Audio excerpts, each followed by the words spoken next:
Supercoach are incoming, giving you the ultimate insight to help you dominate your mates and climb up the rankings.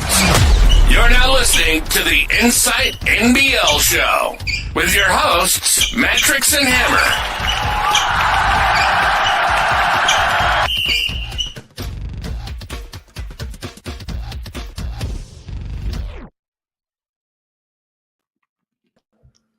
Hello and welcome back to the Inside NBL Show. I'm the Matrix. I'm here with Hammer.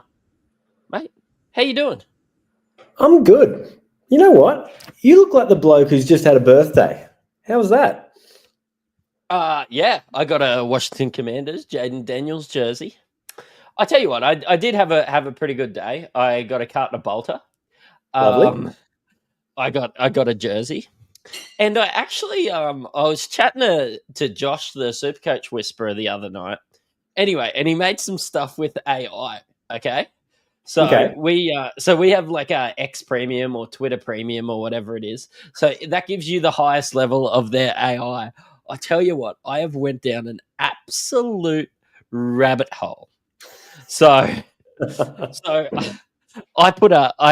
typed into it. I was like, read all my tweets and come up with what you think I look like based on my tweets. So it's How like close me was it? sitting there in a Grizzlies jersey holding a beer. I was like, whoa. Accurate. And then I said, like, oh, just put a picture of me waking up at 3:50 a.m. to check my outs in NFL fantasy. Anyway, it's got me.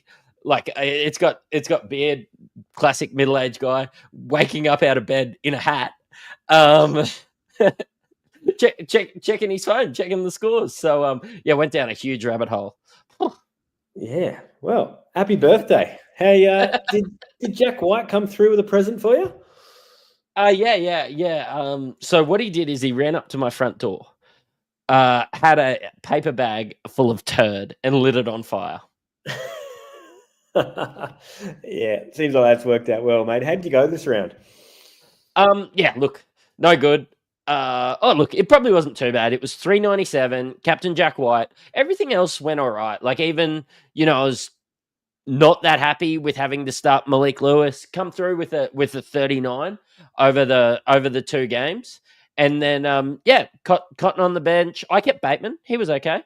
But yeah, look, honestly, it was the captain of Jack White that was the difference between a good and a bad round for me. How'd you go? Mate, pretty putrid. 370, captain PJC, which after the first game I thought was a mistake, but it was a late change that paid off. Probably could have captained like a Davis or a Cotton on a single and made more, but the big downer for me was carrying Bannon again. Game time decision, 2 games in a row, and just never happened. He's catfishing us. So look, 370 dropped a few spots, but had a heap of cash on hand. So I'm set up for this week to get after the big 2. No, sounds good, mate. Look, let's just keep things moving along. I've been up since 3:30 with a kid awake, but then I volunteered to be up because the football was on anyway. So what a guy. Let's head into great guy. Let's head into the breaking news. It's time for some news from around the league. Mate, your Tassie signing. Yeah, look, underwhelming at best. I tweeted about it during the week. They've signed a guy called Ian Hummer after releasing Craig Sword, which was, I suppose we've been calling it for pretty much the preseason. The new guys are forward, as predicted. They haven't really upgraded, though, I don't think. They've gone from a Craig to an Ian, which is troubling at best. But look, I've done a bit of a deep dive on him. He's just recently played in the Japanese B League. He's averaged 7.5 points, 4.9 rebounds, and a few other, bits and pieces. It equates to 16.6 Supercoach points. Now, I thought to myself, who else do we know that's played in the Japanese B League? And there's been a few who've come through the NBL. So just trying to get a gauge on it. Vic Law, when he was in the NBL, 20 points, 8 rebounds. He's gone over to Japan, 15 points, 9 rebounds.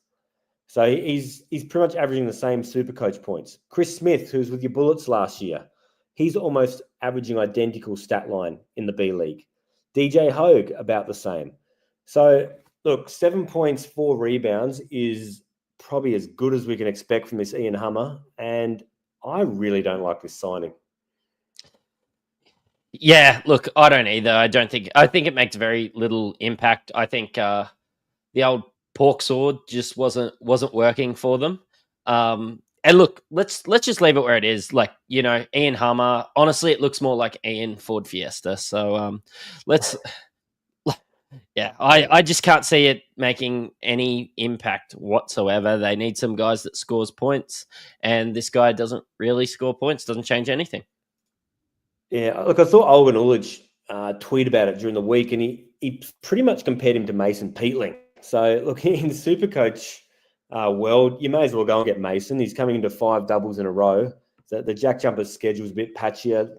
Ian Hummer's a lot more expensive. We were hoping for more, but look, history probably proves that we shouldn't have hoped for too much at all. You look at Tassie since their inception; they've recruited 4 import forwards, and they've all been horrendous.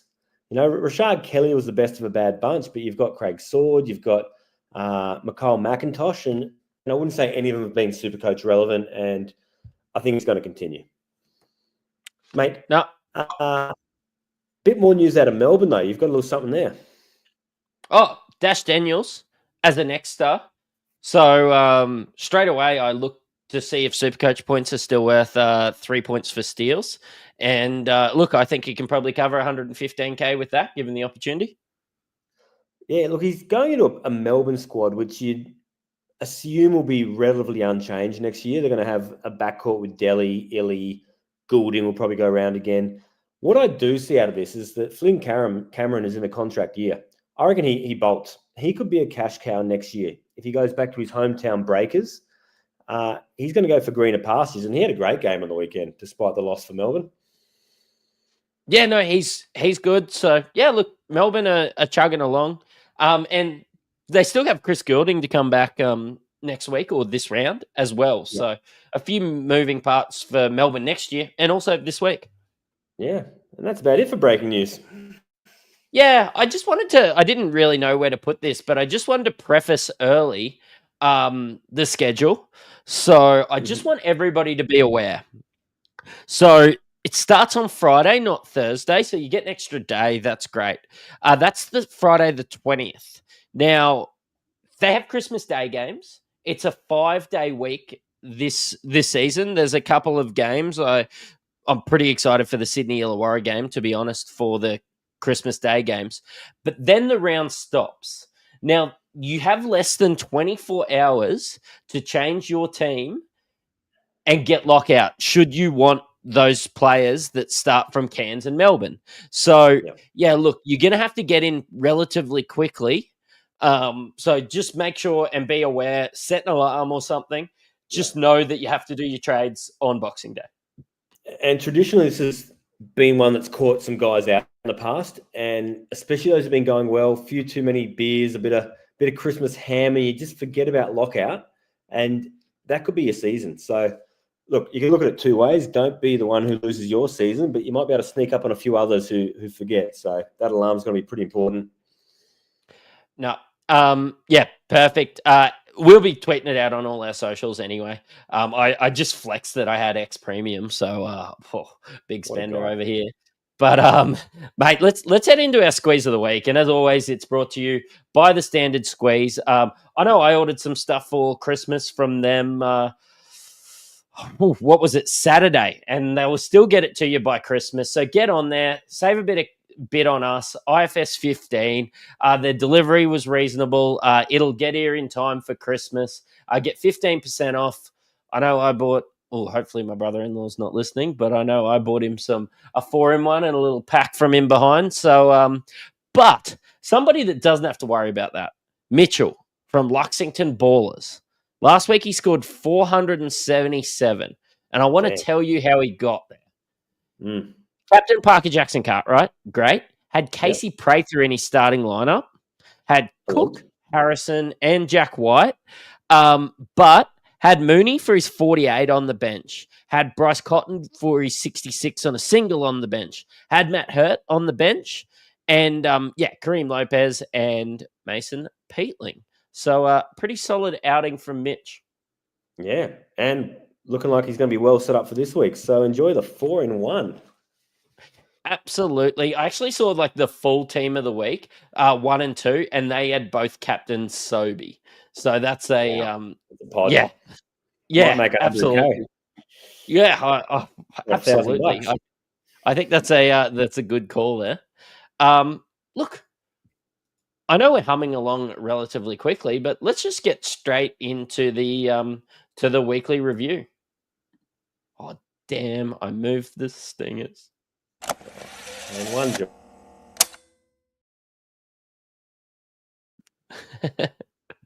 Mate. The first game of the round. It's still loading. It was New Zealand versus Jackies, and your Jackies got up, and that's the first time I've seen 3 digits from the Jackies for a little while. It's been a long time coming, mate. These games are sort of bittersweet. You know, I captained Parker Jackson Cartwright, and he was absolutely putrid. And then on the other hand, it's kind of balanced out. It's like, the Jack Jumper's got the win. But look, not a lot to write home about this one. This game was over before it started. Cartwright had the 11 actual points. It was really hard to find anything to get excited about from the Breakers side. They had Jonah Bolden back, did nothing. And they had a weird starting 5 in this one, didn't they? Yeah, well, they started Taco Fall. They sent Menenga to the bench. Yeah. And did they Mooney start to the Bolden? bench. No, Mooney and Bolden on the bench as well. So they started Fall, Darling, Cartwright, Bairstow, and Kareem Lopez. Didn't really work out for them. On the other side of the ledger, though, the Jackies, look, they're really hard to like Supercoach-wise.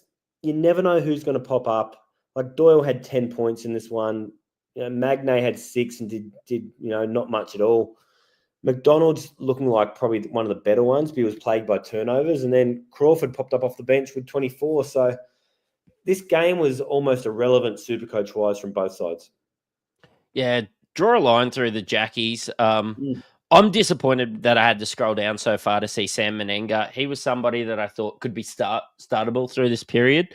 Yeah. And adding Taco, some of these, Max Darlings and blokes like that coming back in, sort of killing his value. Jonah Boulder coming back in. Yeah. I don't know. I'm just so off Menenga. And then you start to look this week. Is it more important to get Trez or get rid of blokes like Menenga? Yeah, look, it's tough. The schedule's great. We know we've only ever really liked Parker Jackson Cartwright, but he's starting to drop cash at a rate of knots. Now, you mentioned something off pod before. Is it time that we could possibly move off Jackson Cartwright? Look, weigh this up. Keandre Cook, Parker Jackson Cartwright right now. The way that the season is tanking for New Zealand, is there some merit in that? Yeah, and I was bringing it up because I started to look at it and I was already thinking start sit. I suppose that's for Wednesday night show, but I was already thinking start sit, and I was looking at the matchups going forward, and I was like, man, I just like Cook's matchups better than Parker Jackson Cartwright. And, obviously I watch all the Bullets games. I like Cook over Parker Jackson Cartwright. Yeah, PJC plays Tassie again this week, which is going to be tough, as well as the Kings. Both tough defensive matchups. Tassie are going to slow it down. They get you in the weeds. They obviously had his number last game. I wouldn't hate moving off him because they're into a single after this week. And I think all of a sudden that schedule's opening up. You've got a captain option in Kendrick Davis for the next couple of rounds. Maybe it's time to pull the trigger. I'm going to have to sit on this one now to think about it. Yeah. The only other Supercoach relevant guy who I don't think's even Supercoach relevant, but people are talking about him, Taco Fall, 21, had the 16 points in this one, stopped Magnay from scoring, but actually Magnay just assisted for a lot of his Supercoach points in this one. So they still played through Magnay, and, Taco sort of couldn't adjust, or Taco followed Magnay out and he was able to get the assists. So I don't know. Magnay outplayed him still. Yeah, I don't think Taco's a look. You get excited every now and then when he can be a high points per minute guy at times, a few blocks, but he's almost unplayable at other times, depending on matchups. And he's really thrown out the way the Breakers play. And I think it's hurting everyone else because you look at it that they're looking for him early, but he just clogs up the keyway. No one else can penetrate. I never thought I'd say it. They miss Gillespie. They do miss Gillespie. That's a great call, mate. That's honestly, once we start talking about Gillespie, it's time to move on from the Breakers. Bullets 116 took care of Southeast Melbourne Phoenix up here at Boondall. Keandre Cook, sensational, 33 points, 4 assists, 5 rebounds, couple of steals. Mate, he cooked. Yeah. Bullets look good in this one too. He almost played the full 40 minutes, had the 33 points, and this is what we've started to see a bit lately. He's coming off a pretty good stretch of form. The other one, Prather, he was pretty good as well. Yeah, Prather, 16 points, 6 and 4. He was plagued by turnovers a little bit in this one. Yeah. But I mean, Harrison, though, mate, this was we talked about him as a captain option, and he came out in this game, and I thought, you know what, this is it. But it goes back to the articles we put out and what we've been talking about for ages. He is so matchup dependent. There he is playing against a genuine big in Geordie Hunter. And look, he goes to town. He's not drawn out the perimeter. He can do what he wants to do. He had 23 points, 12 rebounds, and looked elite. Yeah, and coming off his 44, I think it was last week, or 46 last week on the single. Look, Harrison, let him cook. Nathan Sobey looked at home in Brisbane. Yeah, and all of a sudden, Brisbane actually look like they're playing some good basketball for once. Look, on the other side, Southeast Melbourne, look, all-around performances. Hurt, Sobey, Glover all got it done. Hunter was down. Not a lot happening off the bench either. Is Wisekamp becoming one of the most disappointing imports this year? Not named Craig Sword? I mean, what's his name from Cairns has been pretty ordinary. Who's that?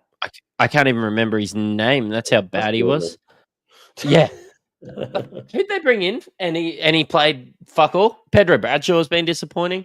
There's been lots of disappointing ones. I think Joey Wisekamp doesn't play well for Josh King. Remember how he's come in and looked okay? Sort of at the start. I just think Josh King didn't bring him in, and he's just sort of copping it that way. Yeah, it's a weird fit. I feel like if he was on other teams, perhaps he could be decent. He's just lost. I think he's trying to fit in and he's not playing his natural role. And like we've said, it's always hard to play alongside Sobey. Look at everyone else getting worse next to him. Walton's having a down year. Wisekamp's having a down year. Ben Eyre hasn't even seen the court this year.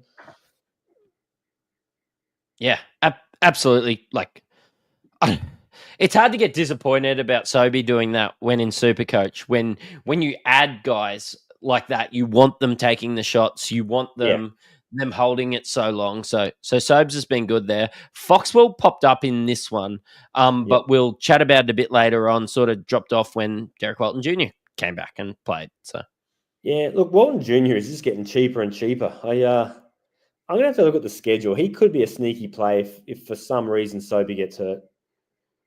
Yeah, it's that guard spot that I kind of struggle with a bit. But anyway, I just basically have almost genuine guns there.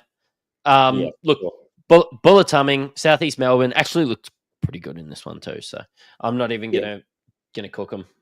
And look, not just these teams, but I think almost across the board since the FIBA break, scoring has been through the roof. Perth have just been forgetting about the defensive end of the floor and just jacking it up. Adelaide have had some big scores. Southeast Melbourne, Brisbane, even Tassie hit the 100. I don't know what's in the water at the moment, mate, but there are some elite scores going up. Well, I always say that if you score more than the other team, you'll probably win. So, I think that's the aim of the game. So that's what you'd be telling the guys on Tuesday night at Seagrade. You know, if we score 37 and they score 35, we win. Yeah, except it's more like 28 and 24. Mate, the Illawarra Hawks. I think the Illawarra Hawks could win it all this year.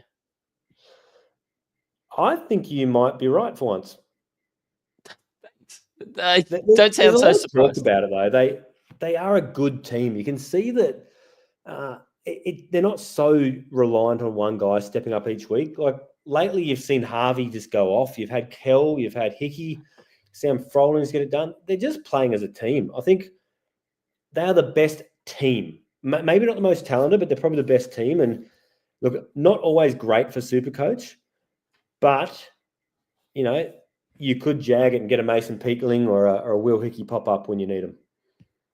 Yeah, absolutely. I suppose you start to talk about Kell scoring, Harvey scoring, Froling scoring.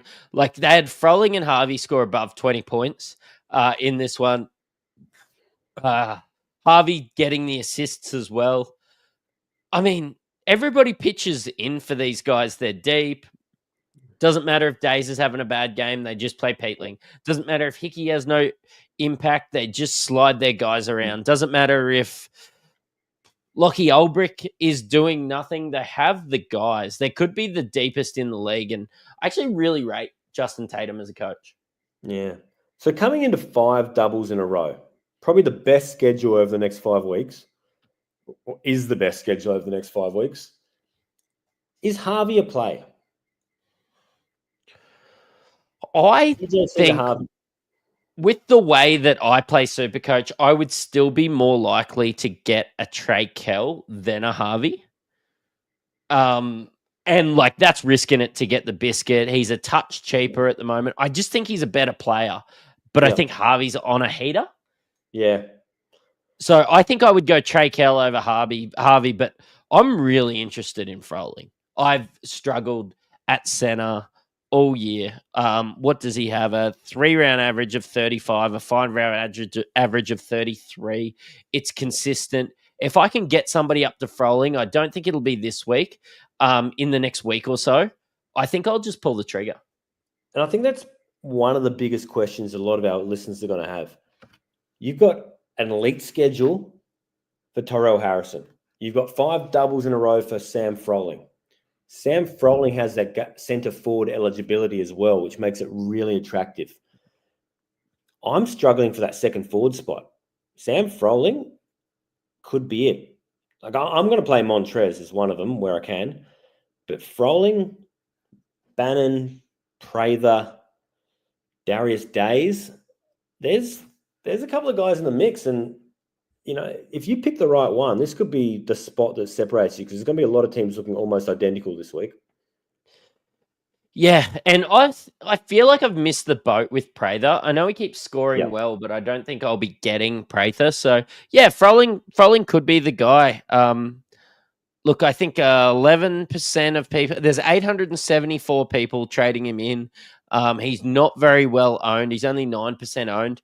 Starts to get in that pod territory. I really like him. So, would you say he has a high floor, low ceiling? Yeah, I think so. I think this is kind of his ceiling. That sort of late 30s. Oh, I suppose he scored 34. I think late 30s, call it 40, is his ceiling. But I think he's going to get, except for the week I owned him, I think he's going to get 25 just for being out on the floor. I think he scored a 22 when I had him. But I think he's just going to score 25 by rolling up every week. I think this is him. And I know, a lot of the commentators around preseason were saying, we're looking at this as the year that he takes the jump. They want him to be a 20-10 guy. I just don't see it happening. He's a team guy. I don't think he's assertive enough to be that 20-10 guy. But look, if you jag it and he does get a 20-10, that's going to pay off. And I think there's more chance of him doing 20-10 than maybe Bannon. Well, at 286K, you're really only paying for a 25 at the moment if you bring him in. So that's sometimes not what you spend, it's what you say. And I think there's upside on that. You play the odds. I would bet that he goes bigger than 25. Mate, look, let's just touch on Melbourne. We're not going to be going Melbourne players. We're going to be looking to get off Melbourne players this week. But Jack White, 13-6, no turnovers, really just gave him his 29 in what was a really disappointing weekend. Don't remind me. And Rob Lowe just turning back the clock, 19 6, a couple of assists, a block, a steal, the no turnovers got him to that 35. He was sensational again this weekend. Yeah. Look, I think Jack White suffered through Marcus Lee and others being out, where they've had to rejig their starting 5. He was playing the 3 spot. Kyle Bowen came in, played the 4. Rob Lowe played the 5. And, Jack White, he's out in the perimeter. His rebounds were down. He seemed a little bit out of sorts. I think he was just played out of position all weekend, and he suffered. Yeah, look, it was shit. He got in foul trouble in the next one, but I don't want to bring it up or I'll cry. Adelaide 36ers and the New Zealand Breakers. New Zealand sucked. You know what? I was really happy that New Zealand actually made a game of this. I was worried that, Davis, Montrez, those sort of guys. Well, not worried. I was almost hoping for it because I hadn't bought either of them yet. But I thought this game would have been over at halftime. But to the Breakers' credit, and PJC salvaged a score this weekend, actually made something of it. I do think we're a little bit one-eyed. And in one-eyed, when I had a look at where Adelaide are on the ladder and everything like that, I feel like in my head I thought Adelaide was having a really good year. But because I care more about my Supercoach team than I 100%. Do whoever wins the comp, like when you have a look, they're pretty thin everywhere else, and they've been kind of shit outside Davis and Harrell, and they're like second last at the moment. So I'm actually not surprised that New Zealand did make a game of it. Yeah. But look, when you say second last, every team outside of Cairns is within like one game of the play-in. I think Adelaide might be like 7 and 8, and Tassie are in 5th spot at 8 and 8 or something like that. It's anyone's competition this year. I like Adelaide even more with DJ Vasiljevic out. There's just more shots and more ball in Kendrick Davis's hands. 36 points, 9 assists. I don't know who the Muppet was that missed a shot, but he just missed out on the double-double. That's 3 games in a row with over 60 Supercoach points. I don't think we've ever seen that before. No, because even when Cotton does it, he doesn't get the assists that Kendrick Davis gets. No. You did your deep dives into the G League stats, and I actually really enjoyed I didn't know you were going to do a Japan deep dive today. Konnichiwa. But the G League stats coming across with Kendrick. Yeah. Arigato. Hello. Look, Kendrick Davis G League stats translate very well, and he's grown as a player. And look, him and Harold just look great out there together, don't they? Yeah, he's a beast, Montrez. Like, you just know he's going to get it done. Isaac Humphries played in this one. He played the 17 minutes. I'm glad most of us got off him because with Montrez back, he is no longer a focal point. Jarrell Martin popped up with a little bit of a cameo. 16 actual points. A lot of this was late when it was just about over. But yeah, Montrez hit the double-double, which inflated his score a bit, but he was in the 40s, and he didn't lose as much as we thought. He had a massive break even. And look, I did the math last week. I said you need about 115K to bring in the bank to bring the two of them in if you were getting rid of White and Cotton. Ended up being about $5,000 more you needed. So I hope no one cut it too fine. But if that was your plans, you should be thereabouts this week. Yeah, and Trez was good. Like, just watching him play and the old eye test, because I had Parker Jackson Cartwright, but I was kind of hoping for him to fail. I wasn't actually watching my Supercoach scores as I watched it. I was just watching, I suppose, greatness with Kendrick Davis and Trez. And I was actually watching it. It was the game on my birthday, so I was watching it with my brother and my dad. And my brother's a big NBA guy, so he was like, "Oh, that's Taco Fall. Oh, that's Montrezl Harrell. Oh, did Jarrell Martin play for the Grizzlies? Oh, that's Bolden." Like, it was a star-studded matchup that was super entertaining. But yeah, not watching the Supercoach scores went better for me in this one. But yeah, Kendrick Davis, Montrezl Harrell, as close to must-own on a 2-game week as you can expect. But as we know, Jack White was must-own 2 weeks ago, and he dudded it up. And not even because of Jack White's play, really. He got into foul trouble, had to play the 3. yeah, it's always not a slam dunk, and by all means, go and pot it up. But yeah, I would be scared to bet against Davis and Harrell this week. For sure. They're rolling, and I think the way that roster is constructed, Adelaide have no other option to if they want to win than for those two to go big, which is perfect for us. Started to see a bit of form about Mooney. He's 240K with a 47 break even on a double this week, then a single, but then goes into another string of doubles. If he drops a little bit, or even if he rises a little bit and you start to see this form, I could see myself owning Mooney. I like the way that he plays, kind of like he's a bit of a firecracker, doesn't get much more other than points, but at 240K, that's the point that you can start to play with that. I think so. And I think especially anyone who has a boost left should be considering it. You could downgrade something on your bench. If you've ridden the Prather this far and you're thinking about getting off, it's the same price as the Ben Henschel, there's a world where it's not a bad move at all. Yeah, I can't relate when it comes to boosts. So yeah, I'm out too now. Taco Fall's sitting there at about 50 Supercoach points for the week. His best week yet. But let's go up into Cairns, mate. And Cairns is also Bryce Cotton country. Yeah. Snakes are in a world of hurt, but look at this score. 128 points on the board for the Wildcats. Man, somebody catch them. Bryce Cotton, for the fourth game in a row, has topped 40 points, the first time since 1991 when Andrew Gaze did it in the 48-minute era. This guy is unstoppable right now. Yeah, I understand why NBA teams are looking at him. He is an absolute jet. His confidence is through the roof. You just see him jump up to take a shot, and you genuinely believe it's going to go in every time. Did a little bit outside of points this time too. Got some assists, got some blocks, which is why it was like a 66 instead of a 53. Yeah, but when you say it doesn't ever look like he's going to miss, I don't think he is missing. He shot 62% from the field again, 17 of 27. The guy is just on fire. Do you remember playing NBA hang time on the 64? If you hit 3 double dunks in a row, you'd actually be on team fire. This guy has flames coming off the ball. Yeah, I'm a jam guy myself, and look, same thing did kind of happen. So yeah, he's heating up.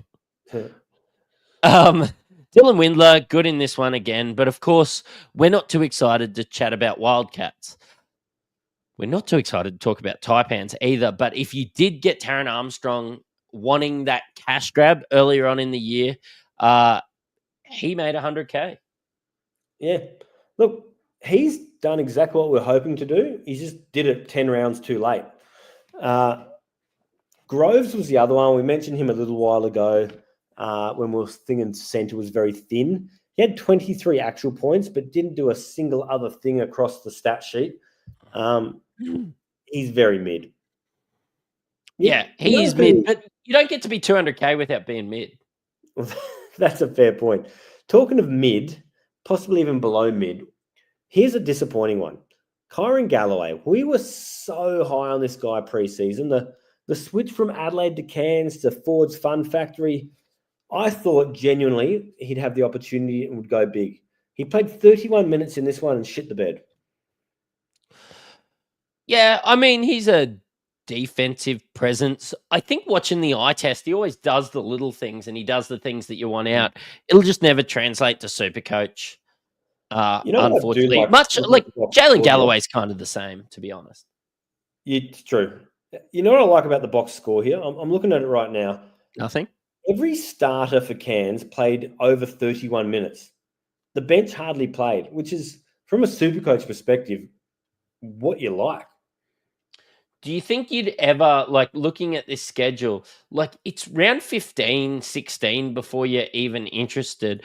And by then, I think, if they keep up with this, Tanner Groves is going to be 280K. Taran Armstrong's going to be 320. I think it's just too little, too late. I think, when you see the 5, player rotation or whatever they call it, and they only go 7 or 8 deep, that's great. But it's not relevant until somebody gets injured, really. Nah, not with Cairns at this point of the season. But look, the point I'm trying to make is it's the anti-Sydney. Yeah, true. But Ford won't be there next year anyway, by the time I'm interested in Cairns players. Do you reckon? I reckon they re-sign him.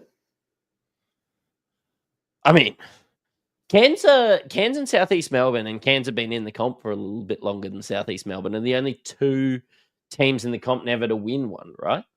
Right. Ford's not bringing them a championship.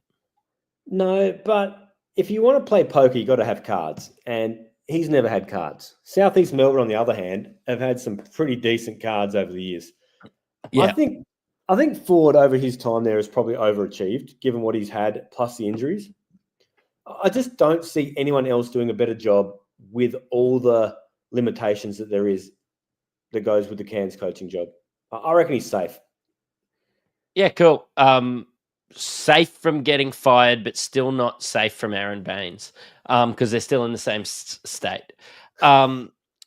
Southeast Melbourne, speaking of having cards, Nathan Sobey, Batman, Joker, whatever you think that he is an absolute jet. Got a heap of points from steals in this one, 61 Supercoach points. Nathan Sobey was the top scorer of the week when it come to Supercoach. Yeah. Who would have picked it? Maybe you, when you said he'd make 100K, but I thought it was a great stat line. If you own him, you'd be very happy. Matt Hurd as well had the 28 actual points, was efficient on 12 or 15. Didn't double-double, but had 6 rebounds. Glover in this one was awful. Yeah, and saying people can't coexist, like Sobey can't coexist with anyone else. This time it was Glover that couldn't coexist with anyone, and Derek Walton it kind of looked towards the end like Sobey was gassed. He did a lot of his work early, but Derek Walton got it done down the stretch. And yeah. I'm wondering if we're starting to see a little bit of a changing of the guard. And I know it's like just one game. But yeah, look, they went Walton. 14 points, 6 rebounds, 7 assists, but he also had the 6 turnovers, which is worrying. The 3 steals were there. But look, if you take away those 6 turnovers, you add back 12 Supercoach points. That's a solid turnout in 28 minutes. For a guy that's 192K, it's a solid turnout anyway. But I'm more thinking, he got it done down the stretch. Like, if you watch just that last quarter, you would have thought that Derek Walton would have been on more Supercoach points than Nathan Sobey. Really? I don't know if I'd go with him being must-own, considering he hasn't even been able to play relevant minutes yet. But getting him out there, getting it done down the stretch against the number 1 seed in Melbourne United has to give Josh King some faith that Derek Walton Jr. is actually your guy. And whether it's subtracting Foxwell from the lineup, whether it's playing less Glover, look, I think that we might look back on this in 3 or 4 weeks as the turning point for DWJ. Yeah, I think you're right too. And it was also a game of 2 halves. He was awful in the first half, and that second half he came through with the goods. 28 minutes to me is really encouraging. If that's going to be his minutes off the bench, he's running that second unit, I really like it, especially if he's going to be playing down the stretch. Because, look, he had a couple of scoop assists for alley-oop dunks to Geordie Hunter. He looked great. So, really the only question is he going to be right by that bit of the schedule that starts to turn green? Yeah, that's why I brought it up. Sorry to cut off your face there. But I do like... Oh, well, sorry to you, not sorry to the fans at home that get to not look at your face. The Spotify listeners are all right. But when you have a look at Adelaide next week, I would say that's a good game for guards to play in, which I really like. So if you did want to jump this week, I wouldn't be too worried. Illawarra a little bit hard, and then Sydney, Tasmania a bit hard. But it's that week that they play Brisbane and Cairns, and then back into the Breakers is when I start to get interested in them. And a guy that's 180K, he's somebody you definitely want to have in round 19. I think round 19, Southeast Melbourne guys, I'm thinking your Sobeys, blokes like that, because your breakers are getting off your doubles. We're going to come back to these Southeast Melbourne players, those last 2 rounds, and really be interested in them. And if you can get Derek Walton Jr. at 180K, and he could be playing like a 300K player by then, you're going to be rubbing your hands together. Yeah. Round 15 is the one I like him for. So if you're playing with a backcourt of Kendrick Davis and PJC, you've got Cooks in there. If you filled out that fourth guard position with Derek Walton Jr., you have full coverage pretty much the rest of the way without having to make a trade in the guard spot. And I think with that deflated price for DWJ, you could almost hold those 4 guards. Now, tell me right now, PJC, Kendrick Davis, Keandre Cook, Derek Walton Jr., if you can hold that 4 stack in the guards, would you be happy with that? Like, if I asked you that preseason, you'd think that was pretty elite. If I asked it preseason, I would have said, like, is Keandre Cook still in the comp? The way we were talking. Yeah, but yeah, I didn't think that we would be able to afford it, to be completely honest. So, yeah, I think we would be stoked. Nathan Sobey is going to become too expensive to be able to do that. And yeah, look, the guys in the chat saying, what about Cotton? Like, yeah, we know that Cotton's a jet, but by playing so many doubles so early, he's not relevant for a little while. So, and those 2 games that he is on doubles, everybody's on doubles in round 16, round 17. I'm just not sure you're using your dollars in the best way, getting him in there. Honestly, like if you can, I would love a 2-week play by going Parker Jackson Cartwright to Cotton as a bit of a pod those weeks. But I think I'm going to have bigger problems, to be completely honest. I think the Cotton train for me, if it doesn't end right now, it's 1 more week. If I can find a way to hang on for 1 more price rise. But you're right. Cotton essentially doesn't have another double the rest of the way because those 2 doubles he has are really singles because everyone else has a double. Yeah, see you next year at 480K, Bryce. And then look, I do. Yeah, we do have to bring up Jack White. Got himself in some foul trouble. Jack White not cooking is probably a big reason they lost this one as well. Jack White's been their best player all year. So Southeast Melbourne Phoenix did really well in this one. This is a huge scalp for him as well. Massive. You know, the crosstown rivals, it was a big win. They're still without Goulding. And I think he makes guys like Jack White better. He just takes so much attention that it opens up the lanes for other guys. Illy was massive in this one, though. He only had 31 Supercoach points. Melbourne just were in a funk. Yep. Much like the Brisbane Bullets in the 4th quarter of this next game. Mate, the wheels fell off late. Do you want me to tell you what my multis were in this one? Enlighten me. I got a message from my punt club. It's like, happy birthday. It was your bet yesterday. You better put something on today. I was like, all right, the Bullets are playing. So I've went James Bateman, 2 threes, into 3 threes, into 4 threes. That was all done in the first one. I had Brisbane Bullets to win and James Bateman to score 15 points. Well, that one got out, and I had 5 threes for James Bateman, which he had in the first half. So a good day out for me, except for I just didn't finish it all because the Bullets did not. Honestly, they just forgot how to play basketball that last quarter. They had it won. Yeah. Look, Keandre Cook in this one, mate, he's Jekyll and Hyde a bit at the moment. He only had 5 points, 4 turnovers. Bateman, like you said, was pretty good. He played almost 37 minutes. Harrison shit the bed here. And Prather, he had one of his best games. Prather was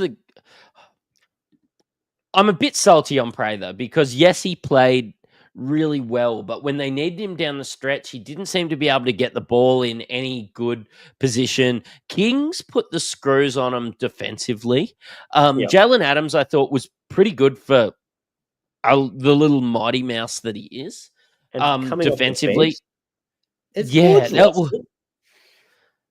But they do it every week. Like, how many minutes did Adams, and I know that you'll have it in front of you. How many minutes did Adams actually play? He's not really coming off the bench. He played 33. Him and Cooks played the most out of anyone, but still, him and Cam Oliver, who only played 15, coming off the bench. Look, it worked this game, but we're in coming up to round 13, and Gorge is still not settling on a lineup. It's got to be affecting the guys, right? It has to be. But anyway, they got it done down the stretch when they were playing their best 5, which wasn't really Cam Oliver out there. Nah. Look, Xavier Cooks was awesome in this one. 25 points, 11 rebounds, 5 assists. That's probably what we've been hoping for all year. And it's been there, except for every time I've owned him. But look, he's one guys are talking about with the schedule starting to come good for the Kings of bringing in instead of Montrezl Harrell. Thoughts, feelings, concerns? If you can afford Trez, just get him. Like, I know Sydney are on a double. I know it might turn into a pod, but I also don't think your pod is as good as you think it is if you're getting Cooks instead of Trez, because there's going to be so many people that can't afford Trez. There's going to be so many players that don't do that forward thinking. When we have a look at our videos, it gets 500 downloads and 300 on 300 on YouTube. That's great, but they're the people that are forward thinking. We're talking about 1,000 people once you look at our Patreon and our followers on Instagram, on X, and everything like that. So you've got 1,000 people out of your 20,000 people that are actually doing some decent forward thinking. Let's double it for the blokes and the other podcasts out there. I think there's so many people that'll only be able to afford Cooks and won't have the funds to get Trez. So if you can get Trez, just get the best option.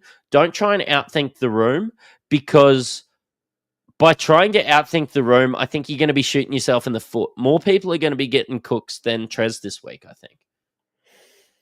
Yeah, that's fair enough. Talking to Brisbane still, Rocco. He's up there with the most disappointing. I know IJ's in the chat. He owns him. He's wanting to move off him.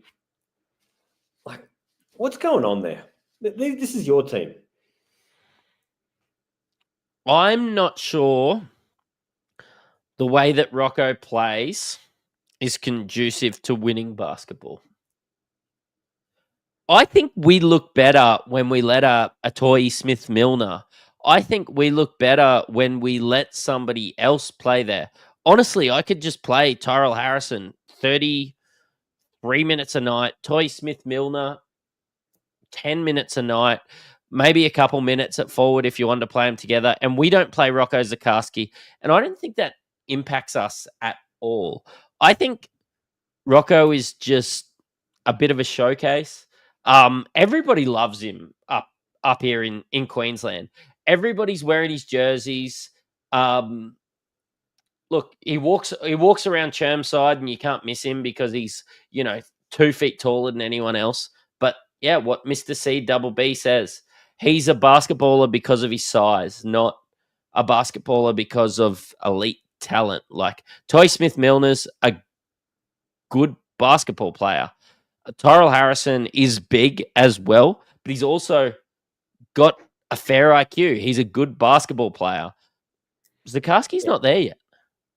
And we are forgetting that the kid's 17, but it just is hard to stomach, though. After last year, you thought, okay, he's the third string behind Tyrell Harrison and Aaron Baines. There's, have the scraps, young fella. They got rid of Baines. Tui Smith-Milner came in as an afterthought. Do you feel a little bit jibbed that, he's not getting the 15 minutes that you were sort of put aside for him? If I owned him in Supercoach, I would. But as somebody that watches every Bullets games, I didn't want to touch him until I saw him play minutes. Bullets are playing good basketball, and it's with Rocco playing very limited minutes. That's what I'm going to put it down to. If we fall out of the playoffs, then maybe we let him play 15 minutes per night. But I don't want him until then. I think that you have to find a way to get off him. And it's going to waste 2 trades in 1 week to get to somebody that's good at basketball. And there's not many other options at that price point with that schedule. I think Justin Schuller is playing for his coaching career too, or coaching for his coaching career. And every win is vital. I don't think he's really got too much thought going on about Rocco's draft stocks. No. I honestly don't give a fuck either. Like, he's going to be gone this year, whether he's the 65th best player in the draft and just gets a summer league contract. He's not going to be playing for the Bullets next year. Look, we need to start to find a way to get off him. Yeah, he's currently, in the mock draft is he 31 or 35? I think I saw this morning, somewhere around there. Yeah. But yeah, so he'll go. I don't think he's had the rise up the rankings that everyone was expecting, but he'll go. Yeah.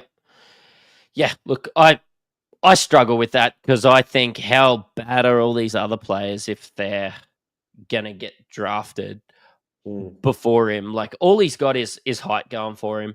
But you can't IJ did have a really good question in the chat, and it was Rocco to who?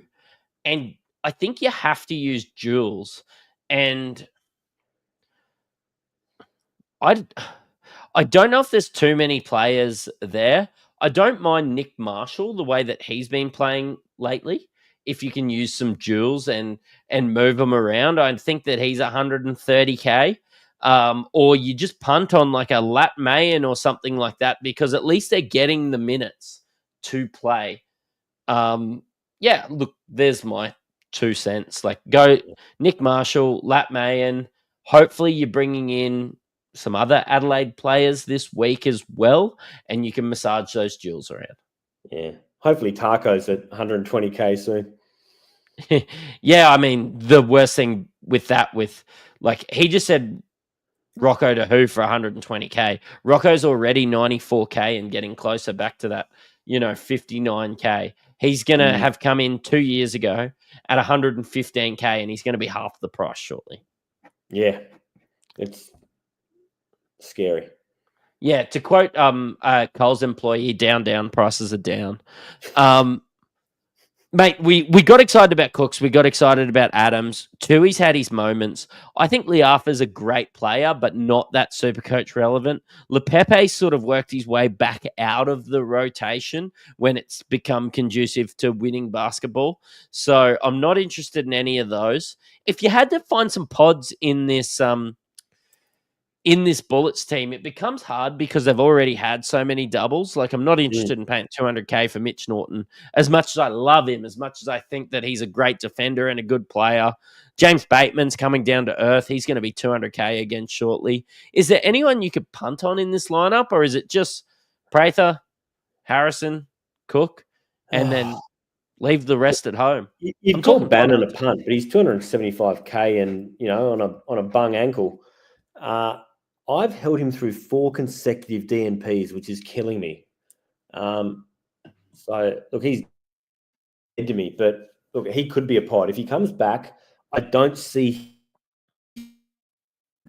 being that starting focal point like he was meant to be at the start of the year. I think they've had too much success with Prather. I see them easing him back in, so he's probably going to lose cash for a couple of weeks until they sort of find that equilibrium. I just think that the team's set. They've been playing really well without him. They're not going to ruin it. No, I'm with you there. This loss, I think they could have used Bannon a little bit. You know how he kind of slows the game down and everything, the way that he plays? I think they really could have used him in that last quarter. I think Prather's probably better. Honestly, he's better offensively playing against a power forward, but he's better defensively playing against a 3 or somebody like that. So I suppose that has to come into account in the next week. Yeah, for sure. Mate, that's the end of all the games. Do we want to... There's not too many questions in the chat, so we might just answer a couple of them. Yeah, I know I've been up since 3:30 a.m., so I'm... Yeah, let's call it a night, hey?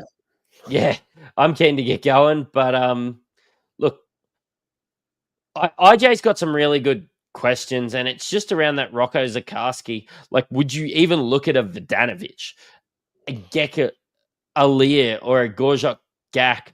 He did talk about, like, he's having a little solo chat with himself sitting there. But barbecuing alone. Let him cook. But 59, he's talking about going to a bottom dollar guy and using the cash elsewhere.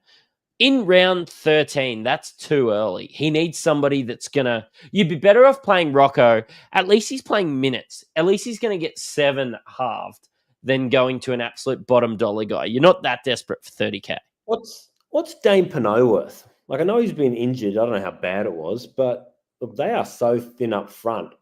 He may be one of the better bottom dollar guys, if you're really scraping the barrel. Yeah, he's 60K, so he's somebody that maybe you could go at center.